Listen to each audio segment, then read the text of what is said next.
김경수 같은 경우에는 많은 사람들이 그때 박지원 라인이라고 막 비판할 때 아니다. 저 사람 아주 얼굴이 기운이 밝은 사람이다. 이 사람 일 잘할 거다. 잘했지? 어? 내가 표창원에 대해서 너무 띄우지 마라. 저런 사람 과거를 모르기 때문에 저 사람이 한 방에 훅 갈 수 있다. 그대로 됐지? 내 추미애에 대해서 저 사람이 저게 나중에 문재인 중요할 때 뒤통수 간다. 절대 도움 안 된다. 그대로 했지? 탁현민은 난 아니라고 봐. 백원우까지는 참겠는데 탁현민은 아니라고 봐. 내가 백원우까지는 어떻게 참겠어. 근데 탁현민은 진짜 아니야. 정청래보다도 위험한 사람이야 저 사람이.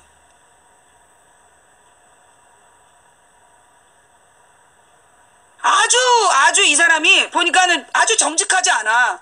22일날 이미 출근한다고 기자들이 다 알고 있는데 자기는 아는 바 없다? 이거 얼마나 이 사람의 나는 이게 도덕성이라고 봐. 내정이니까 자기가 모를 수 있겠지만 아는 범위 내에서 사실이 아니다.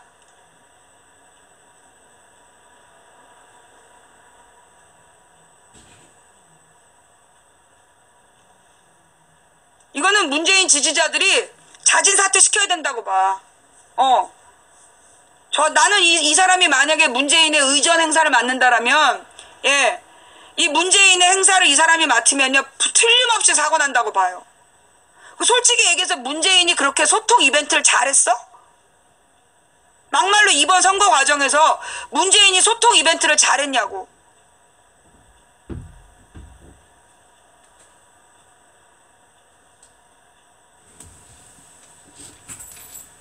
나는 왜 사람들이 자꾸 탁현민한테 그 행사를 맡기는지 이해가 안 되더라고. 이거는요, 사과해서 끝날 문제 아니에요. 저 사람은 너무나 태도가 불손하고 기본적으로 사람에 대한 예의가 없는 사람이야. 옛날에 노무현 정부 때 청와대에 왔다 갔다 한 애들 중에 그런 애들이 다 사고쳤어. 인간에 대한 예의가 없는 것들이 노무현 대통령 박살낸 인간들이야. 나는 분명히 얘기했으니까 결정은 알아서 하겠죠.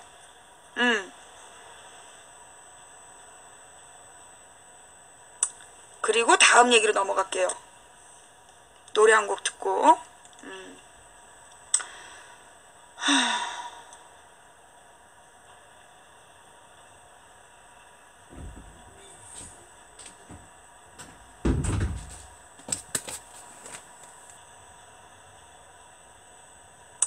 그리고 다음 얘기로 넘어가. 신대 교수.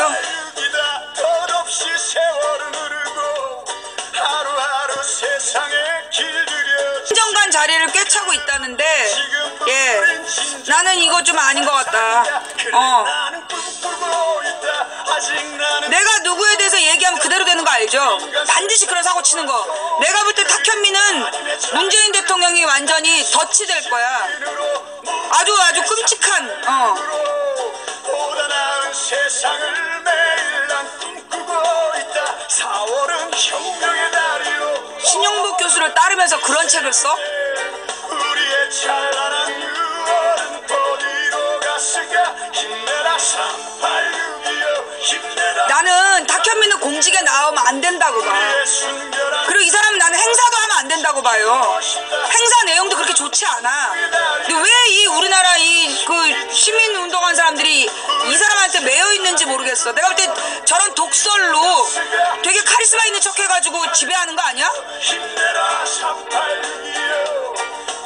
아, 김어준의 파파이스에서 떴어?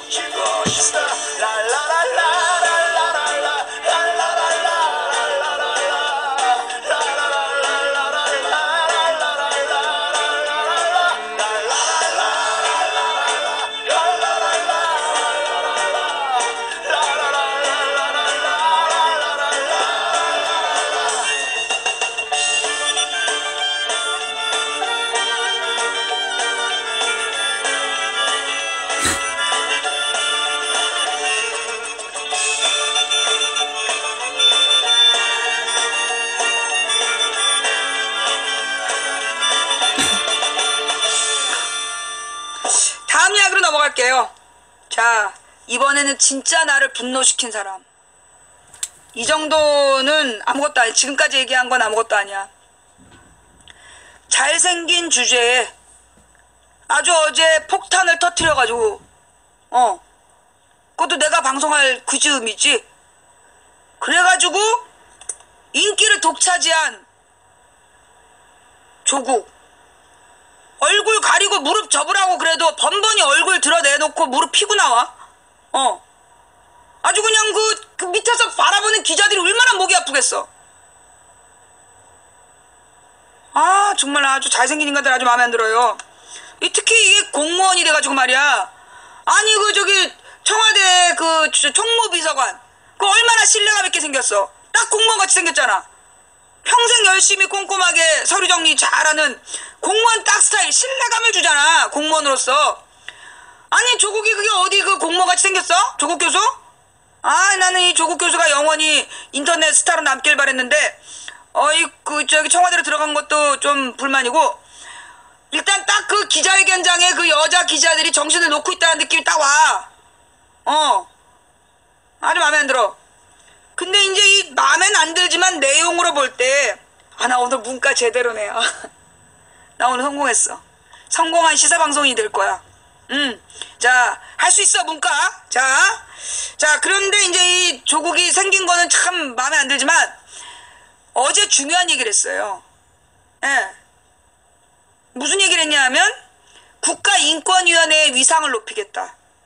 그러니까 그동안에 국가인권위원회가 옛날에 김영삼 때부터 고민해가지고 김대중 노무현 때 자기 역할을 하도록 만든 게 국가인권위원회야. 그래서 국가공권력이 국민의 인권을 침해하지 못하도록 감시하는 기구, 그게 국가인권위원회예요. 그런데 이 국가인권위원회를 이명박이 완전히 자기 꼬봉을 앉혀가지고 개젖을 만들어버렸어. 그래서 그 다음에 박근혜는 더 했지. 그래서 이명박 때 있었던 이 쌍용 자동차에 대한 그 폭력 침탈, 전 세계를 깜짝 놀라게 했잖아. 그리고 세계 엠네스티에서도 와서 항의하고 그랬었어. 그랬는데도 씹었던 게 국가인권위원회였고, 그때는 뭐라고 얘기를 했다. 우리 쪽에서 심은 사람이, 이게 노무현 때 앉았던 사람이라. 근데 그 뒤에 잘렸잖아. 잘리고 난 다음에 존재감이 없었어. 심지어 이 박근혜 정부 들어서서 백남기 농민이 경찰의 물대포 살인으로 사망했잖아요. 거기에 대해서 10달 동안 입장을 발표하지 않았어. 세월호에 대해서도 마찬가지고. 이 국가인권위원회라는 게 국가공권력이 국민의 이 인권을 침해하는지를 감시하는 역할을 해야 되는데, 이명박 박근혜 때 완전히 진짜 개 잡짓을 했어. 완전 잡놈짓을 했어. 잡연놈짓을. 근데 지금 문재인 정부에서 국가인권위원회 위상을 드높이겠다. 그래서 국가인권위원회 지적에 대해서 반발하는 그 기관장을 자르겠다는 거야. 그게 어제 핵심이에요. 그러니까 이제 경찰청이든 아니면 검찰청이든 아니면 무슨 각 그 장관 부처들에서 국민의 인권을 침해했다. 그래서 국가인권위에다 진정서를 넣었어. 그래서 국가인권위에서 조사를 해봤는데 얘네들이 문제가 있어. 그래서 이걸 지적했는데, 국가인권위에서 지적을 했는데, 만약에 이 기관장이 못 들은 척했다, 개무시했다, 그러면 이걸 기관장 평가에 넣겠다는 거야. 그래서 한마디로 앞으로 이 지랄하면 가만 안 두겠다. 국가인권위원회가 너희 기관들의 인권 침해를 감시하겠다는 게 첫 번째 이야기였고, 두 번째로 얘기한 게 뭐였냐면 경찰의 과잉진압 부분을 언급한 거야.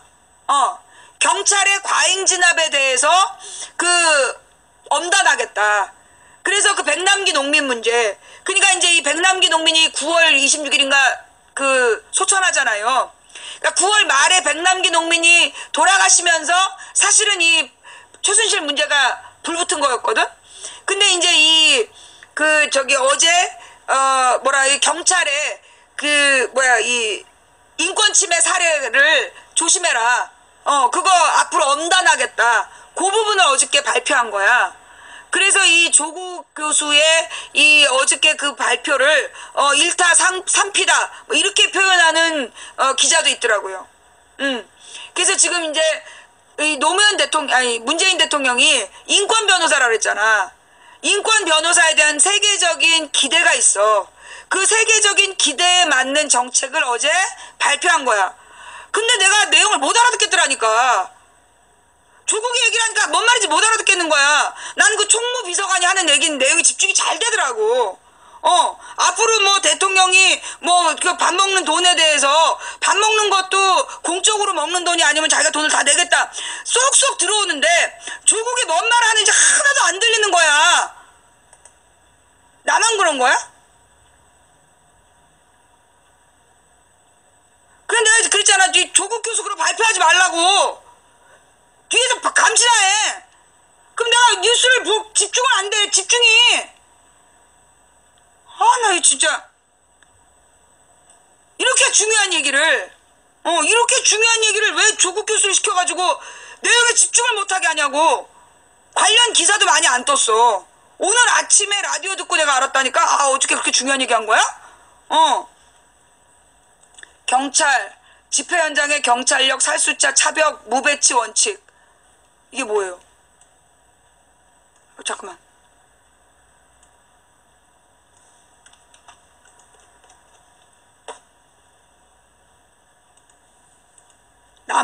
나만 집중 못한 거야?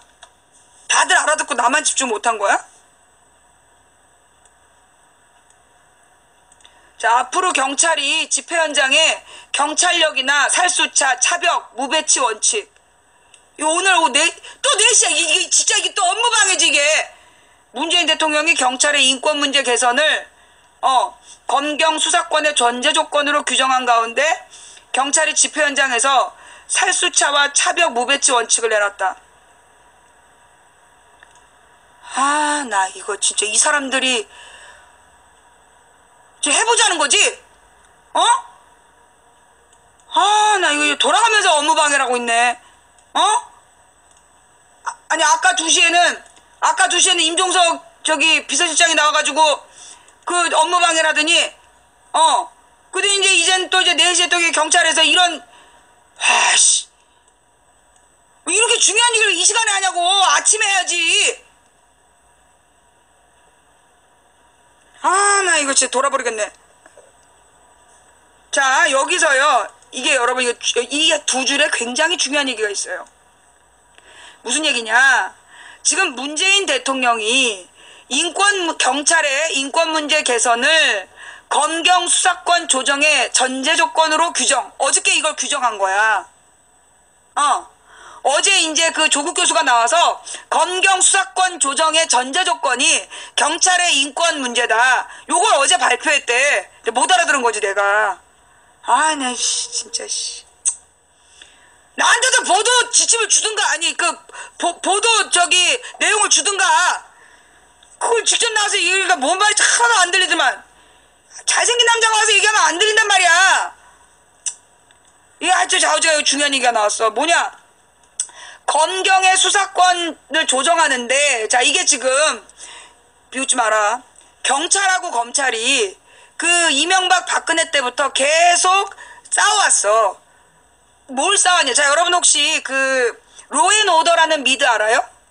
로앤오더라는 성폭력 수사대인가? 그렇게도 하고 어디는 그냥 로앤오더라고도 하고 그런 이제 미드가 있어. 그 미드가 뭐냐면 성폭력 그 전담반이야. 그래서 이제 이 수사관들이 범인을 잡고 증거를 입수를 해. 그래갖고 진술까지 딱 받아내. 그래서 진술까지 딱 받아낸 내용을 가지고 그 검사한테 넘기는 거야. 그러면 검사가 재판에서 그 내용, 범인과 증거와 진술 내용을 가지고 재판을 하는 거야. 이게 뭐냐면 수사권은 철저히 경찰이 갖고 기소권은 철저히 검사가 갖는다. 그런 예예요. 그래서 그때 검찰이 와가지고 막 마찰이 일으킬 때가 있어. 왜냐? 이거 나쁜 놈이 너네들이 나쁜 놈인 거 알겠는데 니네가 입수한 증거가 법정에서 채택이 안 돼. 그러면 이제 검찰하고 경찰하고 막 싸우는 장면이 나와. 그러니까 이게 뭐냐? 철저히 수사권을 경찰이 독점하는 거야. 수사권은. 검찰은 수사 지휘할 수 있지만 그 따로 수사를 못해. 근데 우리나라는 어떻게 되어 있냐면 경찰에서 이 새끼 나쁜 놈이다. 얘 유죄 취지로 의견을 넘겼어. 근데 검찰한테 검찰 출신 변호사 사가지고 변호사를 선임해가지고 사바사바 작업을 하면 틀림없는 범죄자인데 불기소 처분을 해. 수사를 보강하겠다. 예, 수사를 보강하겠다 이러면서 검찰에서 자기가 다시 수사를 하는 거야. 그래가지고 이 경찰에서 입수한 증거가 증거 능력이 없다 이러면서 제끼는 거야. 그래가지고 경찰이 잡은 범인을 검찰에서 놔주는 경우가 되게 많았어. 그게 이제 우리나라의 검찰이 수사권과 기소권을 갖고 있는데, 그러니까 수사권은 경찰과 공유하고, 그 다음에 기소권을 독점하면서 나타난 문제점이야. 그래서 지금 이제 문재인 정부에서 수사권을 경찰에게, 기소권은 검찰에게, 그런데 검찰이 기소 독점권을 갖게 되면 자기네들끼리 검찰 비리는 덮고 넘어가니까 고위공직자 비리수사처, 고비처를 두고 이 검찰에 대한 수사를 감시를 하겠다. 요게 지금 문재인의 구상으로 내가 알고 있어요. 맞습니까? 제가 정확히 알고 있어요? 내가 알고 있기로는 경찰이 수사권을 갖고 검찰이 기소권을 갖는데, 이 검찰과 고위공직자의 비리는 이 고비처에서 따로 기소권을 갖는다 라고 제가 알고 있어요. 그러니까 수사권은 경찰이 갖는 거 맞죠? 그렇게 하는 걸로 내가 알고 있어. 그런데 이 경찰이, 그러면 이게 경찰이 계속 원했던 내용이야. 경찰이 계속 원했던 내용인데, 이거를 이런 검경 수사권을 조정할 때 전제 조건이 뭐냐면 경찰의 인권 문제 개선이다. 경찰이 이 집회 현장에서 뭐라 그러나 물대포를 쏘고 차벽을 설치하고 경찰력으로 막 막고 이런 짓을 하면 안 된다. 요 얘기를 지금 한 거예요. 이거는 무슨 의미가 있느냐 하면, 여러분 이거 여기에는 중의적인 의미야. 백남기 농민 문제도 있지만 또 하나가 있어. 뭘까? 노무현 대통령 때 경찰에서 과잉 진압을 해. 그래서 농민 시위를 하다가 2사람이 죽어. 그게 노무현 정부가 반인권적인 정부라고 지금까지 욕을 먹었던 이유예요. 예. 지금까지 노무현 대통령이 욕먹은 이유가 뭐냐면, 그 당시에 그 경찰의 과잉 진압으로, 노무현 정부 때 경찰의 과잉 진압으로 농민 2사람이 시위 도중 죽고, 그거에 대한 비난으로 노무현 대통령이 직접 국민 앞에 사과를 했어. 그런데 그때 경찰이 지랄을 했단 말이야. 그 당시 경찰의 사기를 떨어뜨렸다고.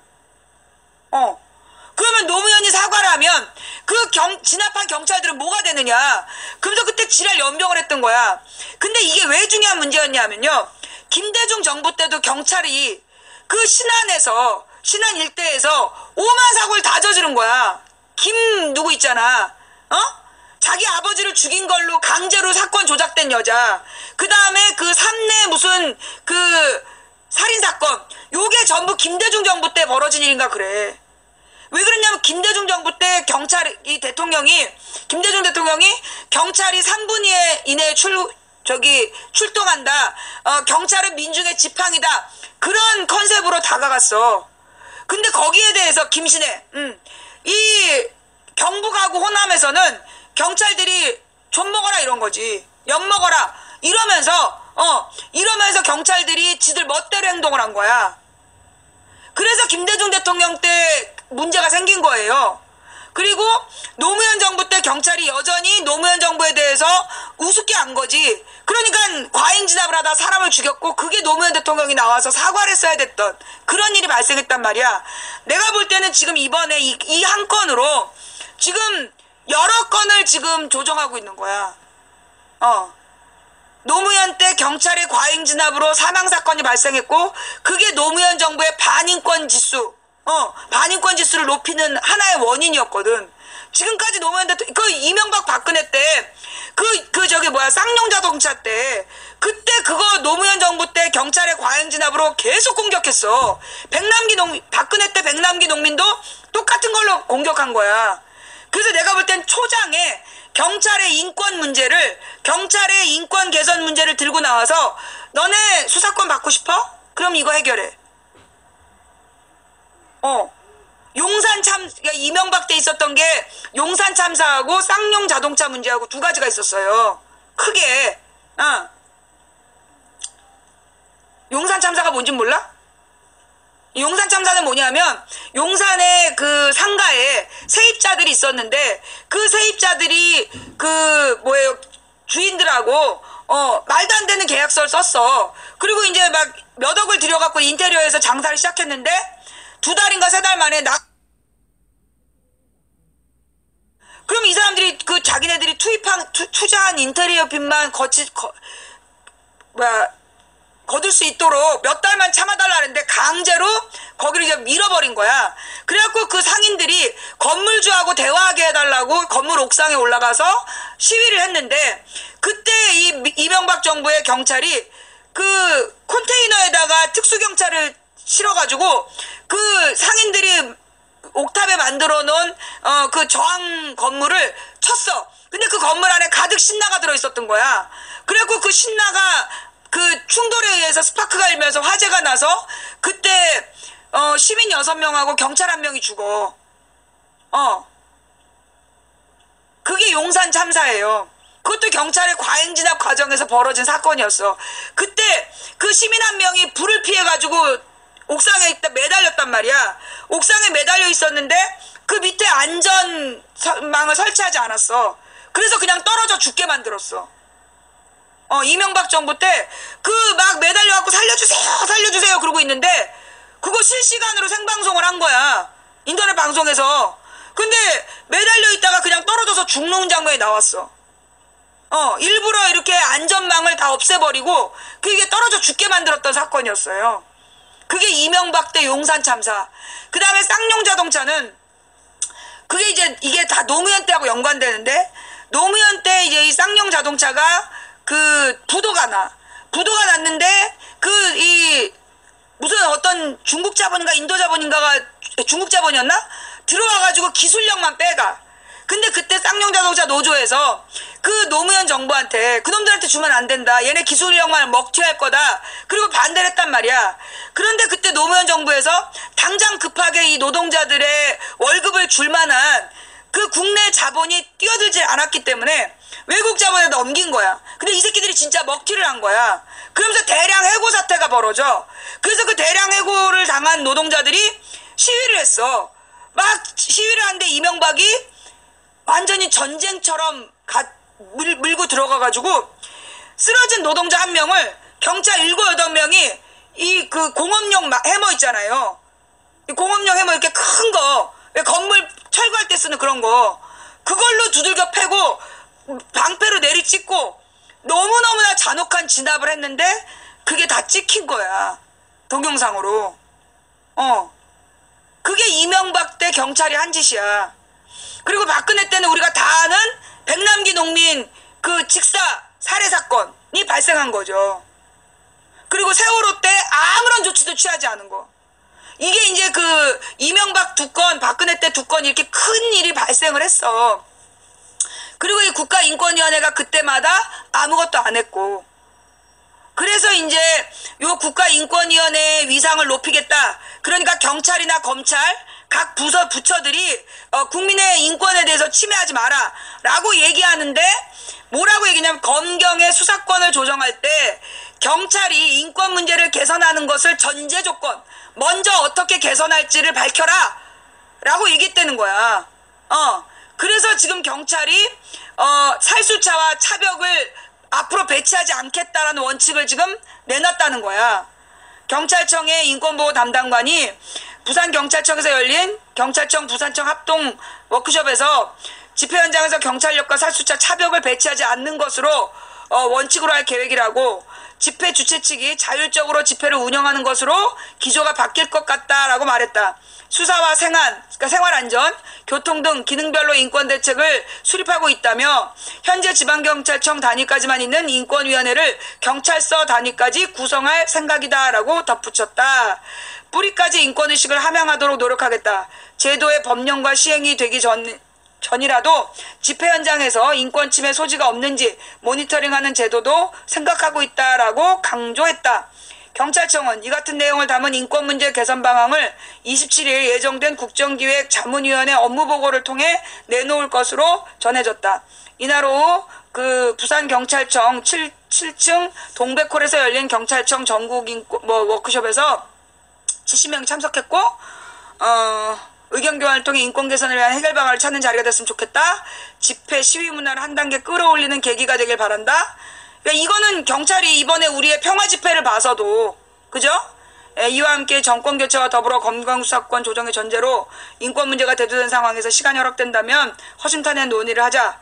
인권이라는 것은 경찰이 양보할 수 없는 지향점이다. 시민의 신뢰를 얻을 수 있는 기반이 인권에서 비롯된다고 생각한다. 경찰의 집회 시위 대응 패러다임 변화를 위한 제언, 사회적인 약자의 인권에 대한 발표를 중심으로 좌우지간 이 경찰에서 이게 이제 말잔치로 끝나지 않으려면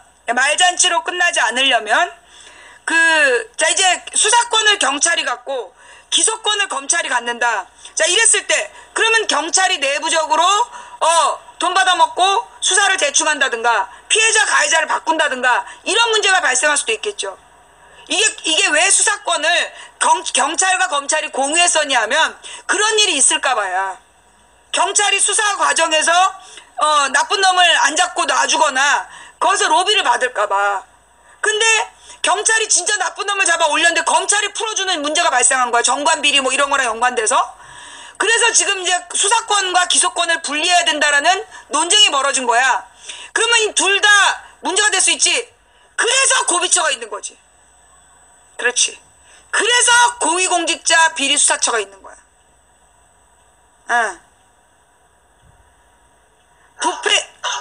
부패 경찰을 감시하고 그 다음에 검찰이 기소를 안 한 경우에 대해서 만약에 경찰이 고비처에다가 분명한 나쁜 놈인데 이 검찰이 풀어줬다. 그러면 고위공직자 비리수사처에서 검찰을 수사하는 거야.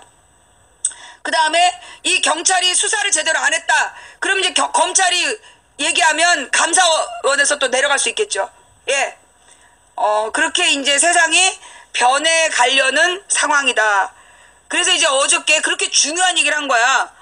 기관장이 국가인권위원회의 그 제안을 이 그 규제를 무시하면 잘린다라는 거. 그 다음에 검찰과 경찰더러 인권에 대한 대책 세워라 라고 얘기를 한 거죠. 알아서 지들이 원하는 거에 대해서 알아서 해라 라고 지금 했다는 거. 이것도 내가 아주 기분이 나쁘다. 왜 조국 교수한테 이걸 발표를 시켜가지고 내용에 집중을 못하게 하냐 이거지. 나는 이것도 문제이 까여야 될 문제라고 봐. 마지막으로 이제 아주 중요한 얘기가 나와 있어. 뭐냐, 이제 강경화 청문회. 강경화 청문회가 남아 있어요. 강경화 청문회가 뭐냐면 지금 이제 외교부 장관 강경화라는 여자를 이제 지금 문재인이 지명을 했고, 그래서 이제 오늘 국회에 청문회 요청안이 제출이 됐어. 그런데 지금 강경화의 청문위원 명단이라고 뜨는데 그게 일단 팩트입니까? 그것부터 확인합시다. 강경화 외교부 장관에 대한 그 청문위원 명단, 그거 팩트예요? 그게 팩트라면 일단 이게 팩트인지를 확인을 해봐야 될 것 같고요. 예. 그게 만약에 팩트라, 혀가 왜 짧어. 외국에서 계속 말하다 와서 그러는 거지.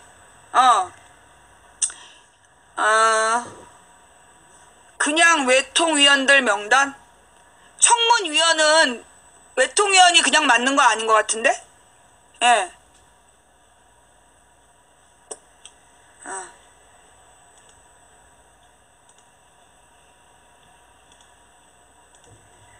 자, 좌우지간 그 지금 명단에 상임위에서 그럼 이제 이 외통위원회에서 그 조사한다는 건데요.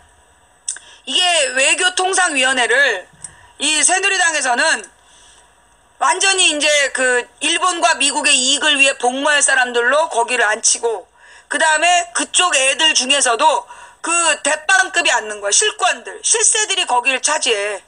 외교통상위. 왜냐하면 이거는 그 주로 해외여행을 다닐 수 있거든. 그래서 이 외교통상위원회에 친일파의 핵심들이 저쪽 애들은 들어와 있어요. 그래서 이 외교에 대해서는 전혀 관심도 없고 통상에 대해서도 관심 없고 어떻게 하면 주식 장사를 해서 돈 벌어 먹을까 그런 거 고민한 애들. 그리고 이 외교 문제는 어떻게 하면 일본에게 협조하고 미국의 말을 잘 들을까 그거 원하는 애들이 들어와 있는 거야. 이 외통위가. 새누리당 쪽 애들은 걔네들이 지금 이 강경화에 대한 청문회를 맡는다는 거죠. 그 다음에 이 강경화는 지금 이제 뭐라 그러나 위안부 문제에 대해서도 굉장히 유엔에서 세게 발언하고 위안부 협상을 비판했던 사람이야. 친일파들이 기절할 문제죠. 그 다음에 이 강경화가 소위 총균쇠라는 것을 총균쇠라는 책을 권장하면서 소위 세계 대자본에 특히 무기 사업자들을 비판하는 입장을 가졌던 사람이야. 자, 일단 친미파들 뒤집어지겠죠. 그래서 이번에 이 강경화 청문회는 친미파들의 총벌기가 될 거다. 그리고 이게 지금 4대강을 건드려놨기 때문에 이 문재인 쪽에서 4대강을 건드려놨기 때문에 지금 친일파, 친미파, 전두환파 전부 다 똘똘 뭉쳐서 이게 특히 전두환파 애들은요 술 처먹으면 일본 내 기미가요 부르는 애들이야. 얘네들이 강경화를 아주 찢어먹으려고 그럴 거야. 완전히 난도질을 하려고 지금 작정을 하고 있을 거다. 그러니까 이번 강경화 청문회는 그러니까 이번에 이제 이낙연 청문회가 자유당에서 문재인 길들이기 이걸 잡았다라면 강경화는 문재인 길들이기 더하기 친일파 친미파가 강경화 죽이기 외교 통상 라인을 놓고 일대 대전이 벌어지는 순간이 될 거다.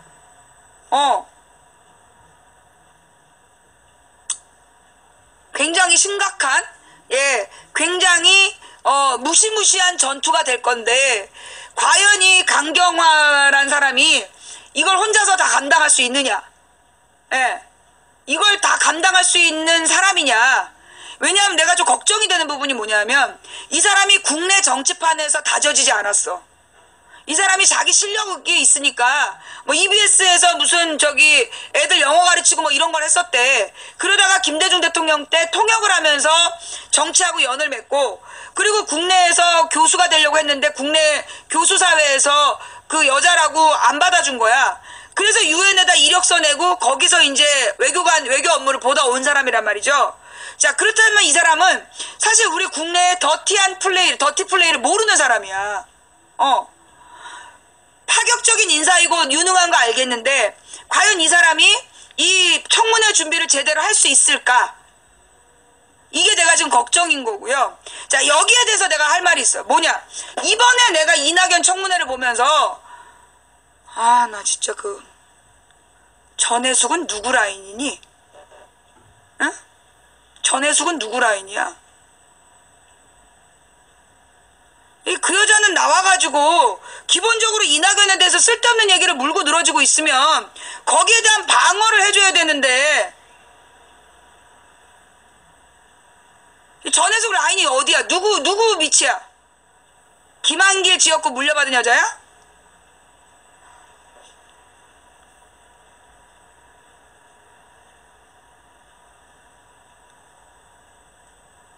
아니 거기가 지 자랑질하는 데냐고. 재윤경이는 똘똘한 여자야. 재윤경은 좀 싸가지는 없지만 똘똘한 여자야.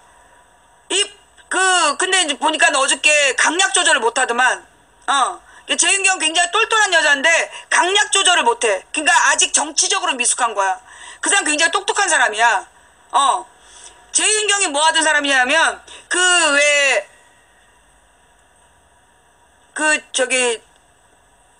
신용불량자들 왜 채권 태우는 거 채권 태우는 그거 주도했던 사람이고 금융자주권을 회복해야 된다. 그러면서 한겨레에 글 썼던 여자야. 주빌리은행 그거 제안하고 그거 운동했던 사람이야. 근데 내가 그날 문제의 2011년 탁현민하고 박용진을 만난 날 재윤경도 봤어. 근데 재윤경이라는 여자 굉장히 그 여자도 좀 싸가지가 없더라고. 싸가지가 없어 보였지만 이 사람은 그래도 내용이 있다. 박용진이나 이 탁현민보다 이 재윤경이는 싸가지가 없지만 내용이 있다. 그렇게 느꼈어. 그리고 그 뒤에 가만히 보니까 굉장히 똘똘하더라고. 능력은 있는 여자야. 인격은 잘 모르겠는데 능력은 있는 여자다. 근데 어제 이게 이 청문회 과정에서 볼 때 굉장히 했는데 힘 조절을 못했어. 그러니까 치고 나갈 때 이낙연을 위해서 저쪽에서 얘기한 거를 딱 질문식으로 반박을 해줘야 되거든. 그런 쪽이 아직 안 돼 있더라고요. 근데 이제 그래도 내용적인 면에 있어서는 괜찮은 사람이었는데 어저께 그러니까 정책 청문회에 집중하겠다 그러면서 이낙연 청문회 때 우리 쪽이란다. 더민주 쪽 의원들이 준비가 너무 안 돼 있었어. 그러니까 다 다른 나라. 손학규 라인이야? 진짜. 모든 무능한 의원은 손학규 라인이야. 근데 좌우지간 이번에 청문회를 보니까 이낙연은 그냥 무난하다라고 봐서 그랬는지 몰라도 더민주 청문회 팀이 준비를 못했어. 서로. 그러다 보니까 전혜숙 같은 여자는 지자랑하고 앉아갖고 시간 낭비하고 그래서 결론적으로 이낙연이가 지금 까이고 있는 거 아니야. 그런 여자를 왜 청문위원회에 앉혔는지. 진짜 이 손학규는 만악의 근원이라니까? 한국 정치에 그냥 만악의 근원이야.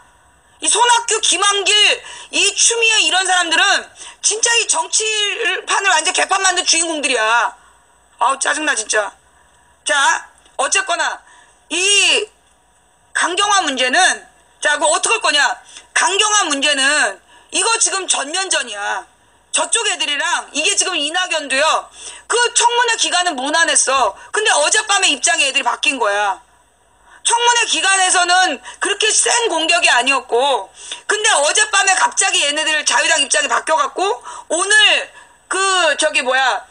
청문회 보고서 채택 못하겠다 이러면서 강경 노선으로 변한 거야. 근데 이건 이미 청문회 과정에서 부드럽게 넘어갔기 때문에 끝까지 얘네들이 물고 늘어지지는 못할 거야. 만약에 끝까지 물고 늘어진다면 지금 국민들이 야 이 새끼들아 너네 옛날에 이명박 박근혜 때 총리 장관 니네가 뭐라고 변명했어 이러고 역풍이 불 때 이낙연 문제는 지네들한테 더 안 좋은 일이 있기 때문에 협조할 가능성이 있어.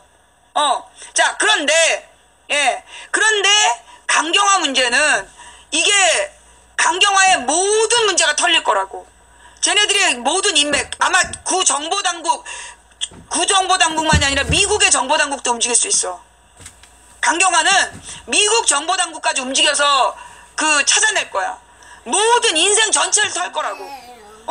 인생 전체를 털 거고 사돈의 팔촌까지. 이번에도 봐봐. 동생의 재산관리까지 털잖아. 저쪽에 총력전을 기울일 거란 말이야. 그래서 이거를 제대로 방어할 수 있느냐 이 청문위원들이. 그러니까 먼저 이거는 변호사들이 들어가서 전문 변호사들이 들어가서 연습을 해야 돼. 강경화 앉혀놓고 그 다음에 더민주 청문위원들이랑 더민주만 갖고 안 돼. 정의당에서도 들어올 수 있다면 차라리 더민주에서 말 못하는 외통위원이 있으면 빼. 그리고 정의당을 넣어. 정의당이들이 말싸움 잘한단 말이야. 그러니까 정의당이랑 같이 모여가지고 여기서 같이 공동전선을 그어야 돼. 공동전선으로 정의당이든 국민당이든 똘똘한 우리 편을 잡아서 이태규 봐봐. 이명박 연설문 쓰던 놈 계속 처음에 칭찬하는 척하면서 뒤에 지랄하잖아. 그래서 내가 볼 때는 이거 청문회를요. 이거 강경화로 나는 이거 초장에 완전히 막 갈 수 있어. 지금 오늘 내가 감지한 3가지 위험성은 백원우 빨간불이 노란불이 깜빡 들어와. 탁현민은 빨간불이 막 돌아가. 그리고 강경화 빨간불이 켜져 있어. 그러니까 이제 이 강경화라는 사람이 능력은 있을지 몰라도 이거는 얘네들이 갖고 있는 모든 인맥을 동원해서 철저히 다 털 거다. 이거는 정말 전면적으로 방어를 해야 되는데 정말 외교부 장관을 해야 된다라고 생각한다면 이거는 특별히 짜야 돼. 그래서 합숙하고 그 청문회 때까지 이 가족들 모든 가족에 대한 조사해야 돼요. 예, 모든 가족에 대한 조사해가지고 스스로 미리 다 쟤네들이 알만한 내용들 공식적으로 그러니까는 쟤네들도 치는 게 서류상으로 나와 있는 거거든. 그러니까 모든 이 친인척들의 서류상의 문제라든가 이런 것들을 강경화도 솔직하게 다 내놔야 되고, 거기에 대한 공격이 들어온다면 어떠한 방어 논리를 세울 건지 이런 것들을 미리 연습을 해야 된다고.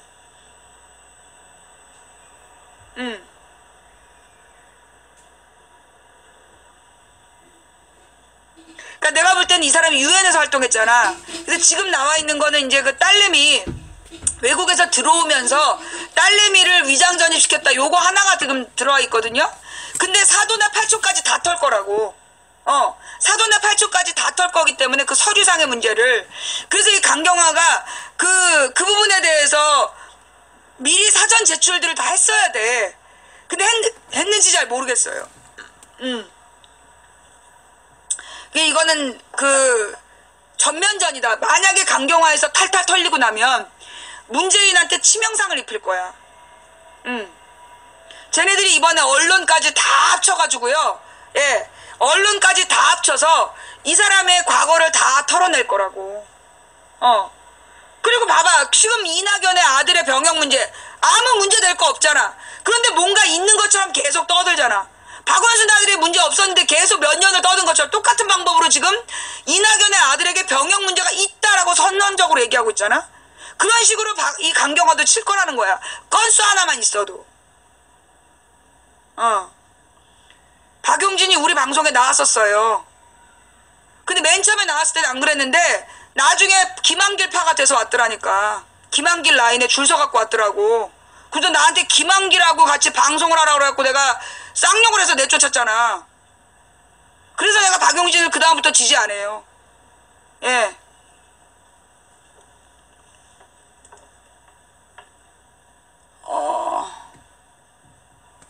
임종석 대신 문재인 대통령이 직접 해명해야 일방적인 독주하겠다는 얘기다. 국민의당 궤변 수준의 해명이었다. 정의당에서는 임종석의 사과, 소통의 의지가 있음을 인정한다. 엄격하고 국민적인 상식에 걸맞는 인선 방안을 마련해야 한다.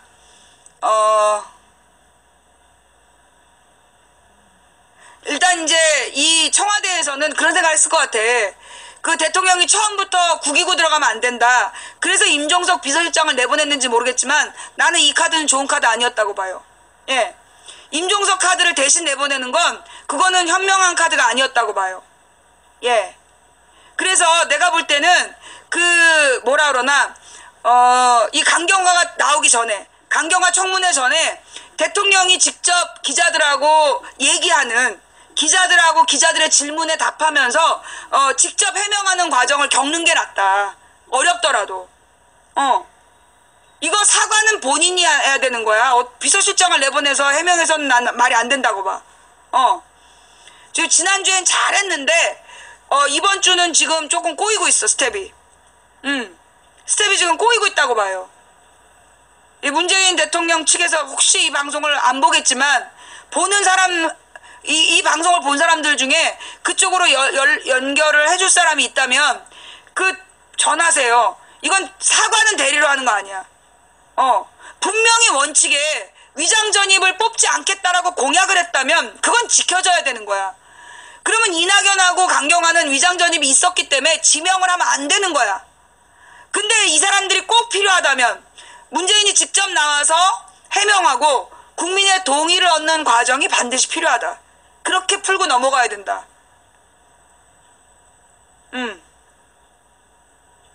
그렇게 했는데도 만약에 시비를 걸면서 문재인이 결국은 무릎을 꿇었다는 등 이따위로 글 쓰는 기자나 언론사는 조져버려야지.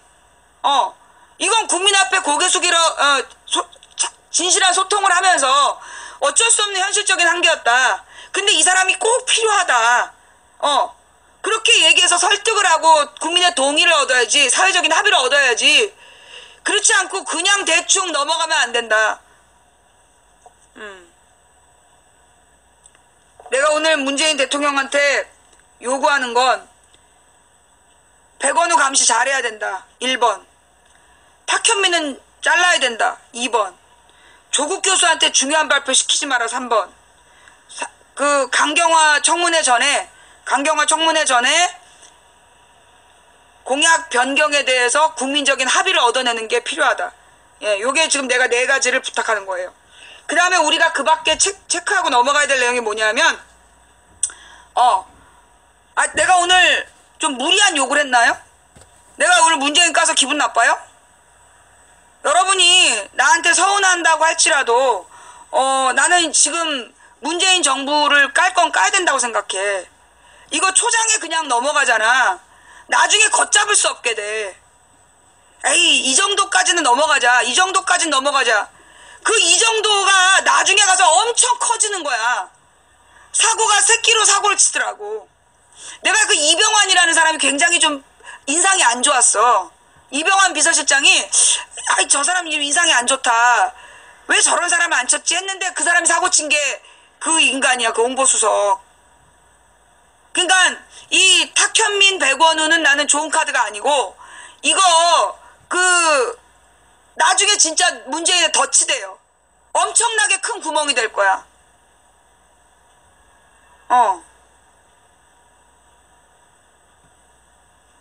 지금 김상조 공정거래위원장도 위장 전입이 2번이다. 그러니까 지금 그 위장 전입만 걸린 거 아니야. 그 파내늑을 가지고 가서 여기다가 다